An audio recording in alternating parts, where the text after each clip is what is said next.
Alors bonjour, ici François Poisson pour Télécœur. Je suis présentement à Aston Jonction en présence de la mairesse de l'endroit, Christine Godette. Bonsoir, Madame la mairesse. Bonsoir. On sort d'une réunion du conseil, ça va bien? Ça s'est bien passé? Ben, sauf quelques petits problèmes techniques, tout s'est bien passé effectivement. Oui, parce que faire un live pour la réunion, pour que les administrés puissent suivre, là, Exactement. Dans le fond, nous, on se trouve à diffuser en direct sur YouTube, puis là, ben, on a eu un petit problème avec notre son. mais vous savez que beaucoup de municipalités vous envieraient le fait que des citoyens appellent pour dire « Hey, j'entends pas ». Il y a combien de conseils qui font ça à huis clos que personne n'assiste? Ben, on est vraiment chanceux, là. On remercie M. Georges qui nous appelle pour nous confirmer que notre son est bon ou pas bon. Vous avez vos habitués. Exactement. Alors, depuis combien de temps mairesse d'Aston Jonction? Depuis le mois d'octobre, dans le fond, nous, on est un jeune conseil. On a tous été élus en octobre, sauf M. Lucier qui était déjà présent. Il débute son 3e mandat. Sinon, on est toutes des nouvelles personnes à la table du conseil. Alors, j'imagine que M. Lucier vous apprend là, un peu à vous y retrouver parce qu'au départ, il y a beaucoup de choses à maîtriser. Oui, sauf que moi, j'avais déjà été conseillère dans une autre municipalité. J'avais déjà 3 mandats à mon actif. Pas comme mairesse, mais comme conseillère, on s'entend. Là, je suis en train de faire mes classes en même temps que les autres. Une autre municipalité. Pourtant, ben, vous êtes d'ici, vous? Êtes-vous natif d'Aston Jonction? Oui, je suis native d'Aston, mais j'ai habité 20 ans à Saint-Pierre-Baptiste où j'ai encore une entreprise là-bas, une maison aussi. J'ai été conseillère de 2011 à 2020. Je suis déménagée en 2020 à Aston. Je suis revenue aux sources. D'accord. Là, une entreprise, évidemment, dans une petite municipalité, le salaire de maire-mairesse, c'est peut-être pas suffisant pour faire vivre sa personne. Donc, vous avez encore cette entreprise-là qui est une entreprise de quoi, au juste? Ben, en fait, on a une ferme agricole. On fait de la production de foin et de grandes céréales. On fait du soya. Mais c'est nouveau cette année, là, parce que normalement, nous, on est des anciens producteurs laitiers. On a vendu notre quota. Et le défi de la mairie? Ben, comme je l'ai dit à quelqu'un en fin de semaine, je dirais plus que le défi m'a choisi que plutôt que je l'ai pris. Parce que moi, mon but, c'était de devenir conseillère pour justement faire mes classes. Parce que, comme la majorité des gens le savent, mon père, c'est un des anciens maires de la municipalité, puis il a été là très longtemps. J'avais pas envie d'avoir de l'air de la fille qui s'en vient tout régentée, etc. Là. Je voulais faire mes classes comme les autres, sauf que ben, la vie en a fait autrement. Il n'y a personne qui se présentait sur le poste à la mairie. On m'a fortement suggéré, recommandé de m'essayer. Puis voilà, j'ai accepté le défi. Alors, vous faites partie de la vague des mairesses qu'on a connues là, à la dernière élection. Effectivement. Avez-vous des rapports avec vos consoeurs des autres municipalités? Bien, c'est sûr que dans la MRC, tu sais, moi, je suis très proche. On s'entend, on se côtoie à la MRC de Mme Gendron, la mairesse de Sainte-Monique, puis de Mme Dubois, qui est une excellente mairesse et préfète à la MRC. On a à apprendre de ces gens-là qui ont beaucoup plus d'expérience que nous, puis de les côtoyer, puis de les voir aller. C'est stimulant là, pour des jeunes qui arrivent comme nous, mettons. Quoique, en tout cas, je pense pas que j'ai une très grande différence d'âge avec Mme Dubois, là, mais voilà. D'accord. Les enjeux actuels à Aston Jonction, selon vous, qu'est-ce que ce serait?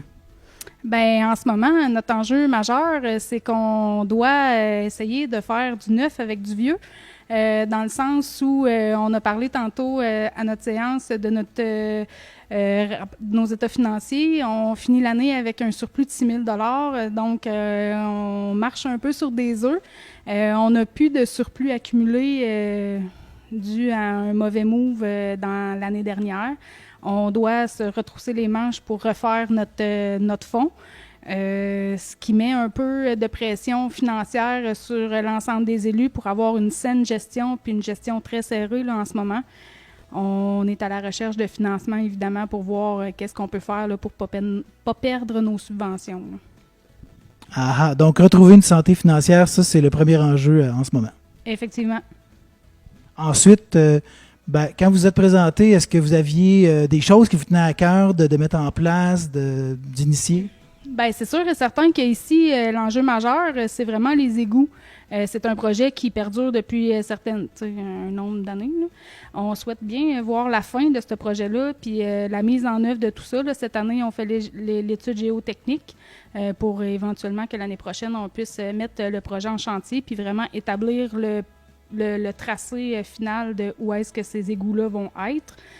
Et c'est un peu ça. C'est sûr que si on parle du côté social puis dynamique du village, on veut garder évidemment notre CDE en forme parce que notre CDE, dans le fond, c'est eux qui gèrent notre dépanneur qui appartient à la municipalité. Mais l'équipe des bénévoles au Petit Café, tout ça, c'est quelque chose qui roule tout ensemble. Puis pour moi, le côté humain de la chose est très important. C'est sûr que j'ai de la famille qui sont investis aussi dans le Petit Café. Ça l'amène un petit surplus, mais en tout cas, on a toujours été des gens très engagés chez nous. Mais on veut faire en sorte que ce petit café-là demeure. On veut renouveler les bénévoles parce qu'on ne veut pas épuiser nos gens.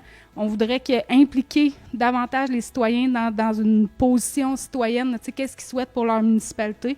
Fait qu'on souhaite faire une consultation là, pour voir avec eux, ils veulent quoi pour leur municipalité, puis aller vraiment creuser, puis aller chercher l'opinion des gens, puis tenter de les solliciter davantage. Là, si chacun s'impliquait, même si c'est une petite portion, une infime, ça peut être une demi-heure, là, mais cette demi-heure-là va être importante puis soulignée. Fait que c'est ce qu'on souhaite faire, là, en gros. Ben déjà, c'est des bons actifs, ça, le dépanneur et le Petit Café. J'ai parlé à Madame Madeleine Jutras, qui est bénévole au Petit Café, puis ils ont l'air de se faire un fun noir, là.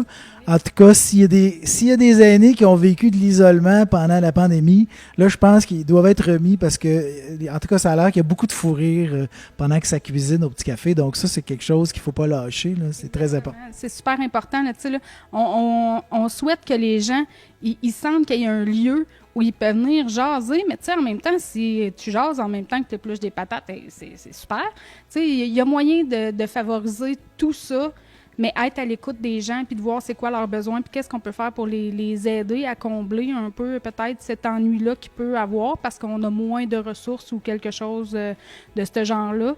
Mais oui, ma tante Mado, parce que c'est ma tante, on fait des miracles avec le Petit Café, mais c'est elle, mais c'est l'ensemble des bénévoles, là. C'est plein de gens qui vont donner leur temps, puis qu'on néglige peut-être des fois de dire merci, mais moi, en tout cas, j'espère qu'ils sentent chaque fois que je passe, que c'est important, puis on veut valoriser ça, puis la force d'Aston, ça a toujours été les gens qui les habitaient, mais il faut que ça perdure. Fait que, il faut créer de la relève, il faut faire en sorte d'inciter des nouvelles personnes à venir donner du temps puis à s'investir autant que je vais dire nos aînés, mais je souhaiterais beaucoup avoir leur énergie à leur âge parce que c'est fou là, qu'est-ce qu'ils font, là, c'est super impressionnant. Qu'est-ce que vous allez mettre en place pour essayer de créer ce mouvement-là là, pour que des nouvelles personnes s'impliquent? Hey, ça, c'est une très bonne question parce que, moi-même, je vais aller donner du temps, mais là, on regarde plus peut-être pour l'automne. On va se faire une équipe de plus jeunes, je dirais, puis on s'était dit qu'on était pour se ramasser à une gang de chums à aller faire de la popote au café puis essayer de créer des nouveaux liens puis des nouvelles habitudes. On est 2 déjà du conseil qui est intéressé à le faire. On est en train de recruter d'autres gens qui pourraient être intéressés. Puis on regarde pour l'automne parce que là, en ce moment, le Petit Café il est en restructuration avec le dépanneur. Cet automne, ça va être un bon timing là, pour remettre tout ça en branle. Là. Il y a la pénurie de main-d'œuvre aussi. Je pense que c'est difficile d'aller trouver les gens qu'il faut pour meubler les plages horaires au dépanneur ou même ici à la municipalité. Là. Votre DG vous a quitté récemment. Oui, c'est sûr qu'on est à la recherche d'un ou d'une DG pour la municipalité ici. Puis le dépanneur est aussi à la recherche d'un gérant-gérante là, pour le dépanneur, mais aussi s'occuper du Petit Café, les horaires des bénévoles et tout. Effectivement, c'est un enjeu majeur, mais on va relever nos manches, puis on va le vaincre, tout ça, puis ça ira mieux. Parce que c'est 2022, hein, tout le monde est pas mal dans la même situation, là, de trouver, combler les postes puis tout ça, là, ben, on vous souhaite la meilleure des chances dans cette optique-là parce que c'est vraiment des belles initiatives puis un bon mandat, chère mairesse Godette. Merci beaucoup. Alors, merci pour cet entretien. C'était François Poisson pour Télécœur à Aston Jonction.